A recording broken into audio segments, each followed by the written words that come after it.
नमस्कार, मैं हूं आपके साथ मयंक। देखिए, ईरान की तरफ से एक बड़ी खबर आई है। ईरान ने स्पेस साइंस की दिशा में एक बड़ा अचीवमेंट हासिल किया है, बड़ी सफलता हासिल की है।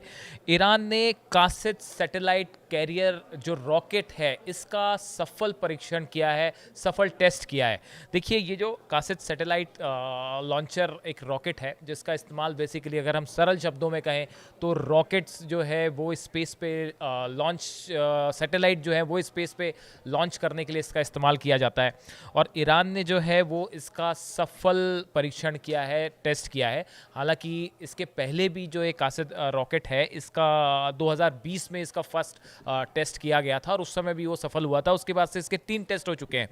लेकिन इस समय ईरान का एक सैटेलाइट कैरियर रॉकेट का टेस्ट इन हालात में करना ईरान का बहुत बड़ा अचीवमेंट है। और इसकी नज़र अमेरिका जो है वो भी देखता रह गया, इजराइल भी देखता रह गया, और सब जो है वो हैरान है कि इतने कम समय में एक 12 दिन के वॉर के बाद जब इस तरह के दावे हो रहे हैं कि ईरान के जो मिसाइल लॉन्चर्स हैं वो तबाह कर दिए गए हैं, ईरान के मिसाइल सिस्टम को जो है बड़ा नुकसान हुआ है, लेकिन इन दावों के बीच ईरान का ये सैटेलाइट लॉन्चर टेस्ट जो है रॉकेट का, कासिद का, ये अपने आप में बहुत बड़ी खबर है। देखिए, ये जो रॉकेट लॉन्च किया गया, ये सिर्फ एक स्पेस साइंस से जुड़ा मुद्दा तो है ही। मतलब इसमें आप देखिए कि बहुत सारे क्षेत्र हैं, चाहे वो कम्युनिकेशन हो, चाहे डिफेंस हो, चाहे रिसर्च एंड डेवलपमेंट हो, स्पेस साइंस है, इसकी सबके मामले में तो ये ईरान का एक बड़ा अचीवमेंट है ही। और इससे जो आगे डेटाज मिलेंगे ईरान को, वो बहुत मददगार साबित होंगे। लेकिन इससे ज़्यादा जो काम की बात है या जो अहम बात है वो ये है कि स्पेस आप जब किसी सैटेलाइट को लॉन्च करने के लिए किसी रॉकेट का सफल टेस्ट करते हैं, तो ये एक्सपर्ट्स ये मान के चलते हैं कि ये ईरान के मिसाइल कार्यक्रम को एक बड़ा बूस्ट देगा, उसको बड़ा मददगार साबित होगा। देखिए, सैटेलाइट जब भी लॉन्च करने के लिए किसी रॉकेट का इस्तेमाल होता है, तो इसमें जो टेक्निक का इस्तेमाल होता है, ये एक प्रकार से अगर सरल शब्दों में कहें तो वैसी ही होती है जैसी एक मिसाइल में होती है, बैलिस्टिक मिसाइल के लिए। या आप अगर आधुनिक उसका वो करें तो इंटरकॉन्टिनेंटल बैलिस्टिक मिसाइल में भी इसी तरह की टेक्नोलॉजी का इस्तेमाल होता है, जो खासकर री एंटर करने में, एटमॉस्फेयर में पहले आपको स्पेस में ले जाएगा, फिर री एंटर करती है मिसाइल। तो ये इस टेक्नोलॉजी के लिहाज से ये बहुत ही अहम टेस्ट है। और ये भी माना जा रहा है कि इस टेस्ट के बाद जो डेटाज मिले हैं, पहली बात तो ये बहुत ही सक्सेसफुल टेस्ट रहा ईरान की तरफ से, और दूसरी बात ये है कि इससे जो डेटाज मिलेंगे ये ईरान के डिफेंस के लिए, ईरान की मिसाइल सिस्टम के लिए, ईरान के जो इंटरकॉन्टिनेंटल बैलिस्टिक मिसाइल प्रोग्राम जो चल रहा है जैसे कहा जाता है, उसके डेटाज बहुत मददगार साबित होंगे। और देखिए, ये जो है रॉकेट जो है, इसको बेसिकली सैटेलाइट को जो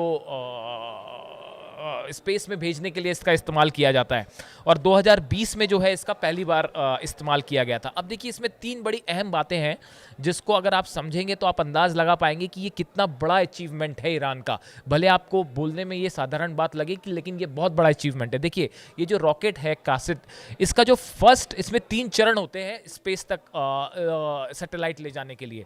जो पहला इसका पहला जो चरण होता है, ये 1.25 मीटर का एक कैरियर होता है, जिसे ऊपर ले जाता है, थ्रस्ट देता है। इसमें वही सिस्टम का इस्तेमाल होता है जो ईरान की गदर मिसाइल में इस्तेमाल हो रहा है। यानी कि आप सरल शब्दों में कहें, जो गदर मिसाइल है वो जिस टेक्नोलॉजी पे काम करती है, वही कासिद सैटेलाइट जो रॉकेट है इसके पहले चरण में काम करती है। इसके सेकेंड अगर हम स्टेप की बात करें, ये 1 मीटर लंबा होता है और ये सॉलिड फ्यूल पे काम करता है, जो इसका सेकेंड चरण होता है। पहले एक चरण ऊपर आपको ले जाएगा, फर्स्ट फेज, उसके बाद सेकेंड फेज जो ले जाता है वो करीब 1 मीटर का होता है और ये सॉलिड फ्यूल पे काम करता है। और उसके बाद जो थर्ड स्टेज होता है, उसमें भी एक सॉलिड फ्यूल मोटर लगी होती है, जो उसके थर्ड स्टेप पे काम करता है। यानी ये जो कासिद है, ये 3 स्टेज में काम करता है। अब देखिए, जैसे ये टेस्ट हुआ उसके बाद पूरे इंटरनेशनल मीडिया में इसकी चर्चा छिड़ गई, खबरें छपने लगी that Iran tested one of its satellite carrying rocket with a sub orbital flight on Monday. ये मंडे को टेस्ट हुआ था। Qased satellite carrier test aimed at assessing some emerging new technologies in the country's space industry।